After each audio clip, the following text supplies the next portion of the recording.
What's good? We back with the boxing clinic, talking that real boxing issue, dig? And so thanks to everybody that supports the channel, the page. It's always gonna be some hating motherfuckers as well. Appreciate y'all. No promo is better than some promo is better than no promo, excuse me. And it is what it is. Follow us on Facebook as well. That's the original boxing clinic platform.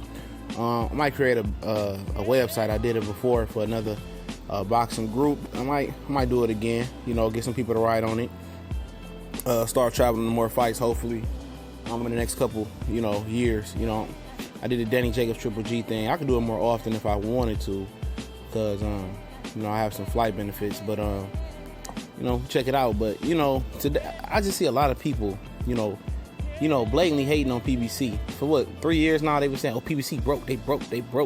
They've been broke for like what, 2 or 3 years now, and they still rolling in though. I was talking about today about the Terrell Gusha and Erickson Laura fight. A lot of people are, they're not pleased with that fight, and understandably so. But at the end of the day, it's not a main event fight though. It's not. It's not going to be a main eventer. They're talking about, oh, PBC is going down the drain. This is the shit I'm talking about. I understand people frustrated with Erickson Lara. I definitely understand that. With PBC controlling 154, Lara should be able to get the better fights. He should be able to at least get Demetrius Andrade, at least Jamel Charlo, because they don't train with the same trainer no more. Jamel left Ronnie Shields for Derrick James. But, Erickson Lubin is Jamel Charlo's mandatory. People overlook that you getting that fight is agreed upon. Abner Mares versus Leosandro Cruz 2, like it's going down October 2nd. You was gonna get David Benavidez versus Anthony Durrell. That ain't happening because Durrell supposedly injured himself, which sounds like bullshit. Because I say that for the simple fact that he was trying to fight Callum Smith in Flint instead of the agreed upon place in LA, and Callum Smith just chose to go into the Super, World Boxing Super Series tournament. Because Durrell didn't want to join. He didn't want to be a fight-in fight to join the World Boxing Super Series tournament for the simple fact that he felt that their brother got robbed over there versus Carl Froch. A lot of people felt that. So now they scared to travel abroad. So there's no issue with that. But now he injured himself, and now it's Ronald Garvell out of the TMT Mayweather Promotions boxing gym, who I understand is pretty solid. It's definitely a step down in fight for 20-year-old David Benavidez, who's looking to become the youngest super middleweight champion in the world. But people always point out the negative things in life in general, and in stuff specifically stuff they don't like. People didn't point out the fact that Al Haymon gave them Thurman and Garcia. Sean Porter and Thurman happened on regular CBS. You had to pay for it. Nothing. Had to pay for cable or nothing. Only reason Garcia and Broner didn't go to regular CBS is because Broner's too X-rated. He's exclusively on Showtime because of his mouth and his antics. And a lot of the fights are starting to go to Showtime as well. A lot of them. Charlo Halley card was on there as well. And people starting to peep it. But look, they let Robert Guerrero and Omar Figueroa headline on Fox. Because they really like Robert Guerrero, until he retired.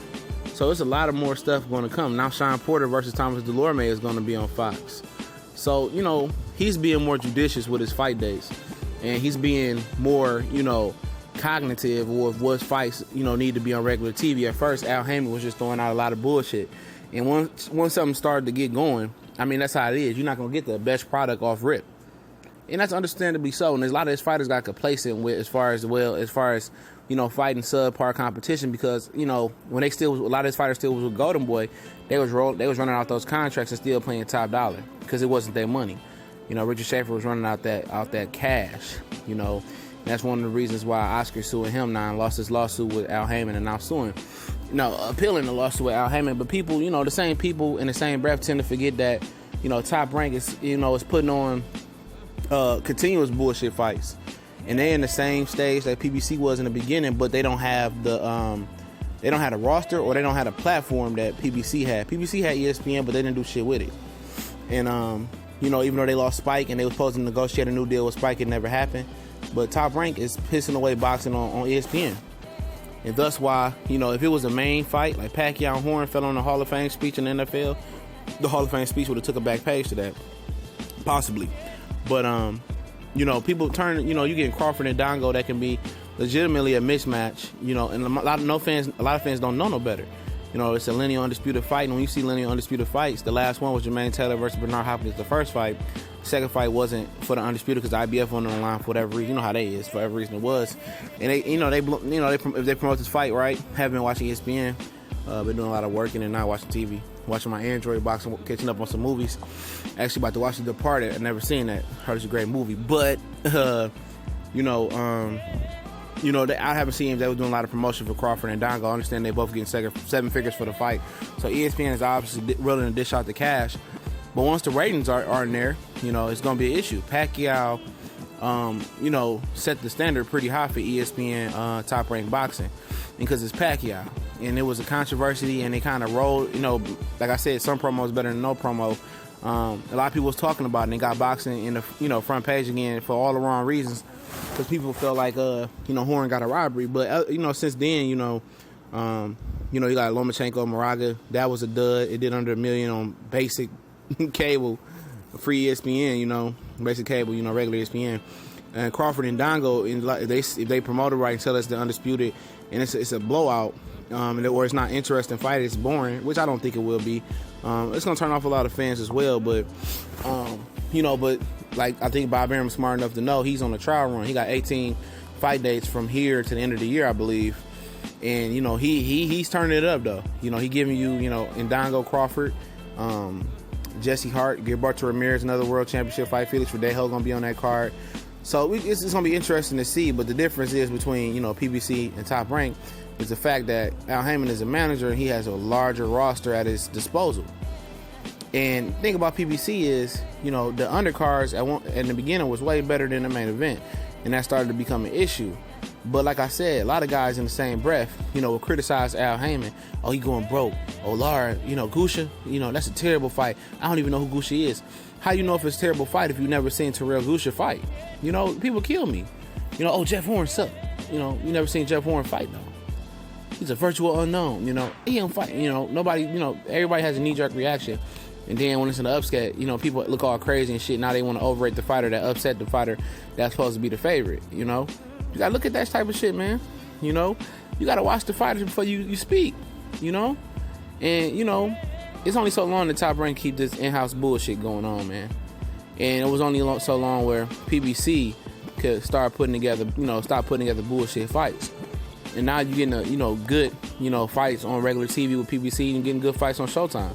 But nobody's going to acknowledge that. But every time it's a bullshit fight, it's over exaggerated, you know. And every time it's a bad, you know, every time it's a good fight in PBC, none of these guys say nothing. But whether it's good or bad, guess what? The same guys are talking shit about PBC or the same guys are talking shit about Top Rank, we all watching the fight. Raw Soccer, Danny Garcia almost did $1 million on Showtime. You still talking shit though. You still watching the fight. People kill me like, oh, this fight sucks, but at the end of the day, you're still tuning in to watch the fight. You know, and the whole point of this video is people badmouth one person but don't badmouth the other guy.